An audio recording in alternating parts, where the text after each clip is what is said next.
Hi, St. Mary's friends. Welcome to day 7 of Read With Them program here at St. Mary's, where we're reading James and the Giant Peach by Roald Dahl. Here's day 7, and we're going to be reading chapters 18 and 19. James is really on an adventure now. Let's see what happens next. Chapter 18. A minute later, they were out in the open, standing on the very top of the peach, near the stem, blinking their eyes in the strong sunlight and peering nervously around. What happened? Where are we? But this is impossible. Unbelievable. I told you we were bobbing up and down, the ladybug said. We're in the middle of the sea, cried James.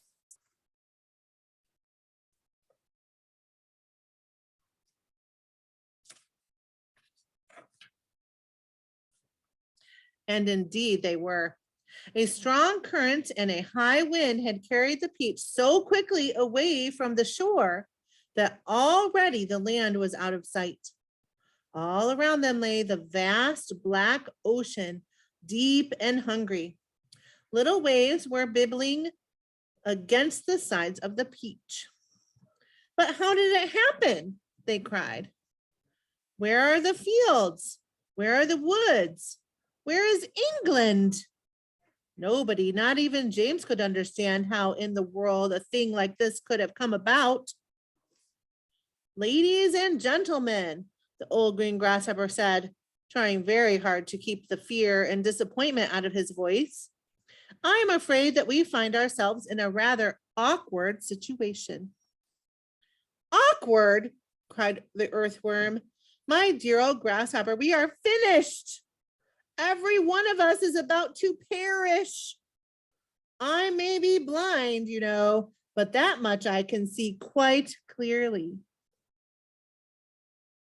Off with my boots, shouted the centipede. I cannot swim with my boots on. Nor can I, wailed the glowworm.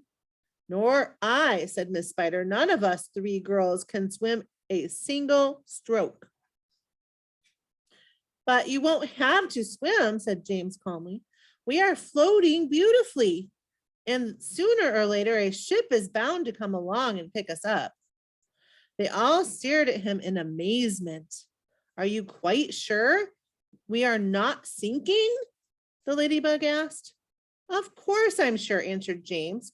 Go and look for yourselves. They all ran over to the side of the peach and peered down at the water below. The boy is quite right, the old green grasshopper said. We are floating beautifully. Now we must all sit down and keep perfectly calm. Everything will be all right in the end. What absolute nonsense, cried the earthworm. Nothing is ever all right in the end. And, well, you know it. Poor earthworm, the ladybug said, whispering in James' ear. He loves to make everything into a disaster. He hates to be happy. He is only happy when he is gloomy. Now, isn't that odd? But then I suppose just being an earthworm is enough to make a person pretty gloomy, don't you agree? If this peach is not going to sink, the earthworm was saying, and we are not going to be drowned, then every one of us is going to starve to death instead. Do you realize we haven't had a thing to eat since yesterday morning? My golly, he's right, cried the centipede. For once, earthworm is right. Of course I'm right, the earthworm said. And we're not likely to find anything around here either. We shall get thinner and thinner and thirstier, and we shall die a slow and grisly death from starvation. I am dying already. I am slowly shriveling up for want of food. Personally, I would rather drown. But good heavens, you must be blind, said James. You know very well I'm blind, snapped the earthworm. There's no need to rub it in. Let's see the picture. Here they all are, standing on top of the peach. I didn't mean that, said James quickly. I'm sorry, but can't you see that? See? Shouted the poor earthworm. How can I see if I'm blind? James took a deep, slow breath. Can't you realize, he said patiently, that we have enough food here to last us for weeks and weeks? Where? They said, where? Why, the peach, of course. Our whole ship is made of food. Jumping Jehoshaphat, they cried. We never thought of that. My dear James, said the old green grasshopper, laying his front leg affectionately on James's shoulder. I don't know what we'd do without you. You are so clever. Ladies and gentlemen, we are saved again. We are most certainly not, said the earthworm. You must be crazy. You can't eat the ship. It's the only thing that's keeping us up. We shall starve if we don't, said the centipede. And we shall drown if we do, cried the earthworm. Oh dear, the old green grasshopper. Oh dear, said the old green grasshopper. Now we're worse off than before. Couldn't we just eat a little bit of it? Asked Miss Spider. I'm so dreadfully hungry. You can eat all you want, James answered. It would take us weeks and weeks to make any sort of a dent in this enormous peach. Surely you can see that. You can eat all you want, James answered. It would take us weeks and weeks to make any sort of dent in this enormous peach. Surely you can see that. Good heavens, he's right again, cried the old green grasshopper, clapping his hands. It would take weeks and weeks. Of course it would. But let's not go making a lot of holes all over the deck. I think we better simply scoop it out of the tunnel over there, the one that we've just come up by. An excellent idea, said the ladybug. What are you looking so worried about, earthworm? The centipede asked. What's the problem? The problem is, the earthworm said, the problem is that there is no problem. Everyone burst out laughing. Cheer up, earthworm, they said. Come and eat. And they all went over to the tunnel entrance and began scooping out great chunks of juicy, golden-colored peach flesh. Oh, marvelous, said the centipede, stuffing into his mouth.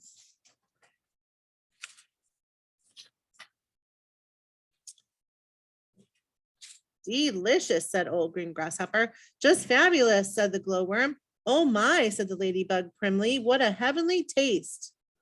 She looked up at James and she smiled. James smiled back at her. They sat down on the deck together, both of them chewing away happily. You know, James, the ladybug said, up until this moment, I have never in my life tasted anything except those tiny little green flies that live on rose bushes. They have a perfectly delightful flavor, but this peach is even better. Isn't it glorious? Miss Spider said, coming over to join them. Personally, I had always thought that a big, juicy, caught-in-the-web bluebottle was the finest dinner in the world, until I tasted this. What a flavor, the centipede cried. It's terrific. There's nothing like it. There's never has been, and I should know, because I personally tasted all the finest foods in the world. Whereupon the centipede, with his mouth full of peach and with juice running down all over his chin, suddenly burst into song. So here we have Centipede. Oh my goodness. His holding on to the peach and his juice is dripping all over. Oh, he looks pretty happy. I think he's going to dance as he sings this song. I've eaten many strange and scrumptious dishes in my time, like jellied gnats and dandy pants and earwigs cooked in slime, and mice with rice. They are really nice when roasted in their prime, but don't forget to sprinkle them with just a pinch of grime. I've eaten fresh mud burgers by the greatest cooks there are, and scrambled dregs and stink bug eggs and hornets stewed in tar. and pails of snails and lizards' tails and beetles by the jar.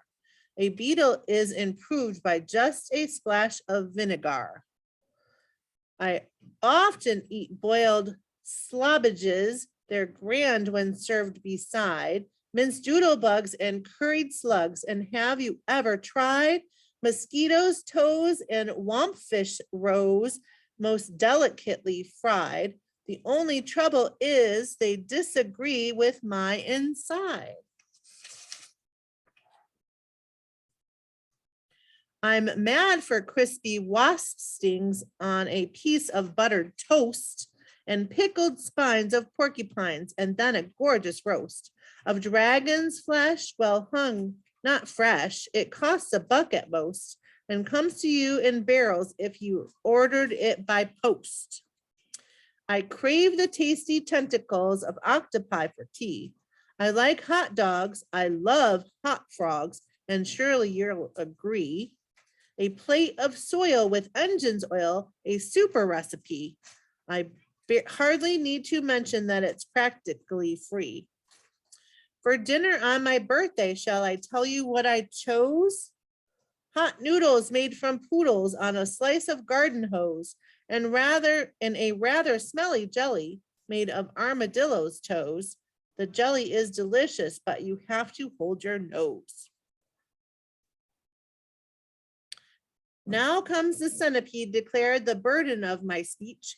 These foods are rare beyond compare. Some are right out of reach, but there's no doubt I'd go without 1,000,000 plates of each for one small mite, one tiny bite of this fantastic peach. Everybody was feeling happy now. The sun was shining brightly out of a soft blue sky, and the day was calm. The giant peach, with the sunlight glinting on its side, was like a massive golden ball sailing upon a silver sea.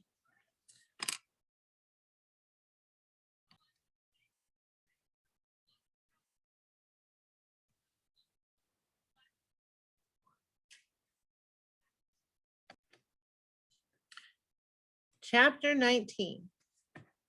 Look, cried the centipede as they were finishing their meal. Look at that funny thin black thing gliding through the water over there. They all swung around to look. There are 2 of them, said Miss Spider. There are lots of them, said the ladybug. What are they? Asked the earthworm, getting worried. They must be some kind of fish, said the old green grasshopper. Perhaps they have come along to say hello. They are sharks, cried the earthworm. I'll bet you anything you like that they are sharks, and they have come along to eat us up. What an absolute rot, the centipede said, but his voice seemed suddenly to have become a little shaky and wasn't laughing. I am positive they are sharks, said the earthworm. I just know they are sharks. Oh, earthworm might be right. So there they are on that giant peach that's the size of a house. All of our friends are sitting up here at the top. And look at the water. Oh no, what do we see? And so, in actual fact, did everyone else, but they were too frightened to admit it. There was a short silence. They all peered down anxiously at the sharks who were cruising slowly round and round the peach. Just assuming that they are sharks, the centipede said, there still can't possibly be any danger if we stay up here. But even as he spoke, one of those thin black fins suddenly changed direction and came cutting swiftly through the water right up to the side of the peach itself. The shark paused and stared up at the company with small evil eyes. Go away, they shouted. Go away, you filthy beast. Slowly, almost lazily, the shark opened his mouth, which was big enough to have swallowed a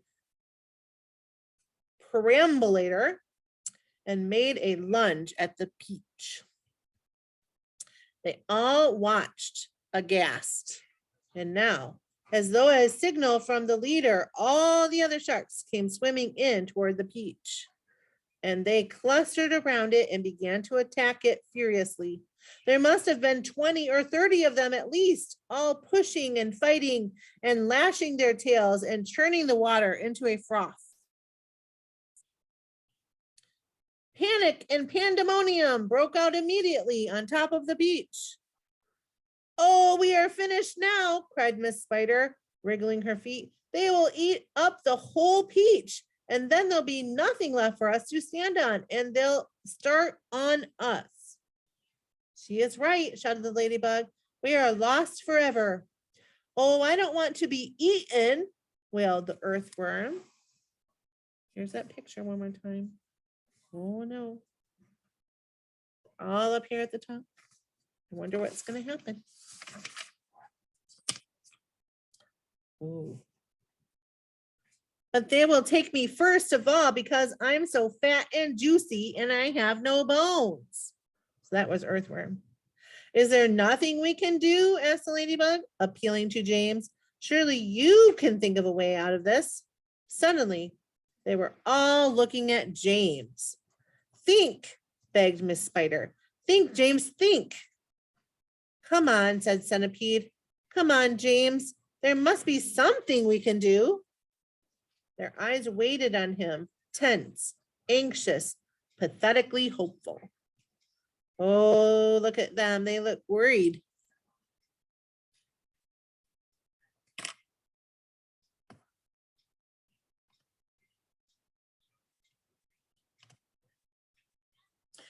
Thank you for joining me today on day 7. I hope you enjoyed this part of the book. I enjoyed being with you again today. Make sure you either read day 8 with your family together, or you can log in tomorrow for a day 8 reading with another person here from St. Mary's. This is Ms. Snyder signing off for today. Bye, St. Mary's friends.